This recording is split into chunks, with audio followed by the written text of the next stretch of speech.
In 1970, Jacke Walton was 6 years old when her father, Special Forces Staff Sergeant Lewis Clark Walton, shipped off to Vietnam for the second time. Here to share her story is the Tony-nominated actress, Mary McCormick.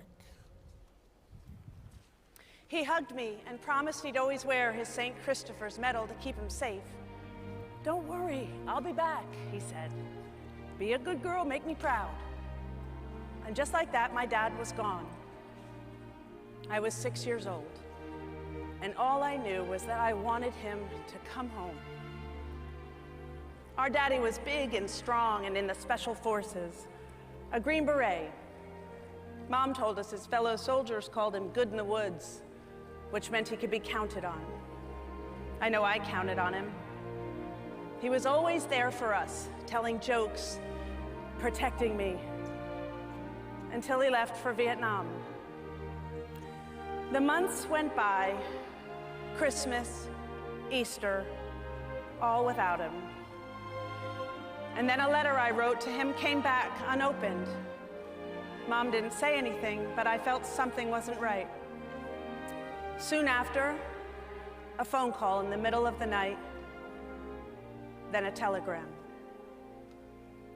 Daddy's team had been dropped near the Laos border, but they never radioed in. And when a helicopter went in to search for them, they couldn't find a trace. Our long wait began. 2 years later, 500 GIs who'd been held captive returned from Vietnam, and I thought, this is it. I packed my suitcase to go meet him. "Honey, we're not going," Mom said, hugging me. "He's not on the list." I realized she'd given up hope that he was alive, and the tears came.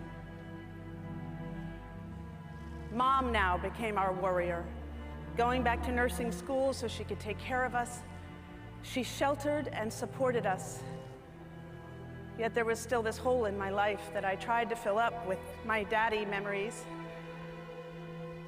That ever-growing crater was stuffed with sadness and hurt.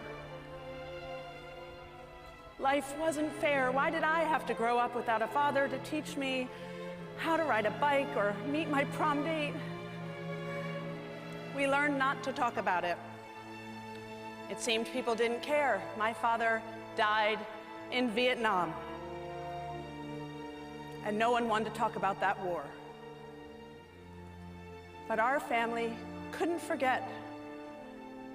Our grief went on.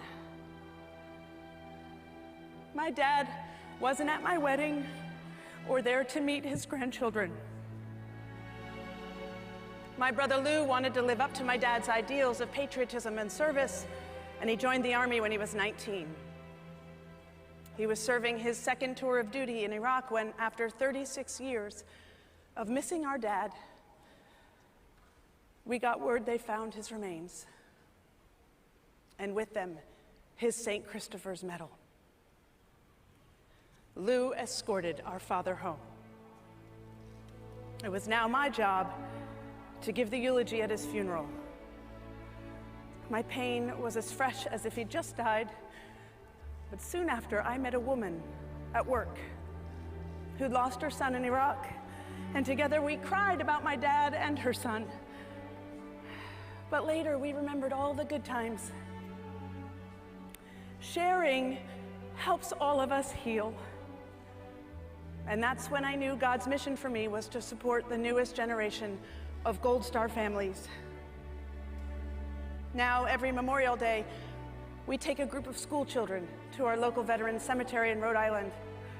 And then, because the dead are not the only casualties of war, we tell the kids our stories, the stories of the families left behind.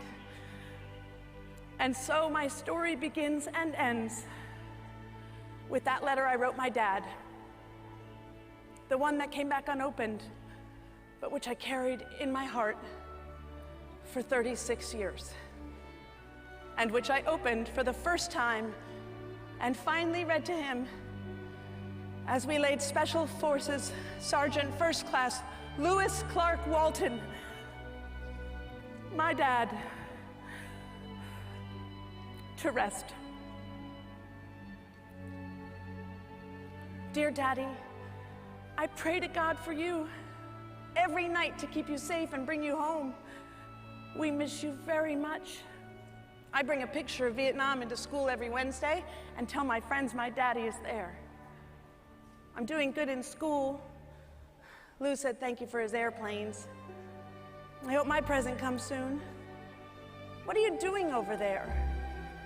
Lou's a big boy now, but I am bigger. I'm having fun here, but I miss my bike. I love you, and I want you to come home. Lou does too. Your daughter, Jackie.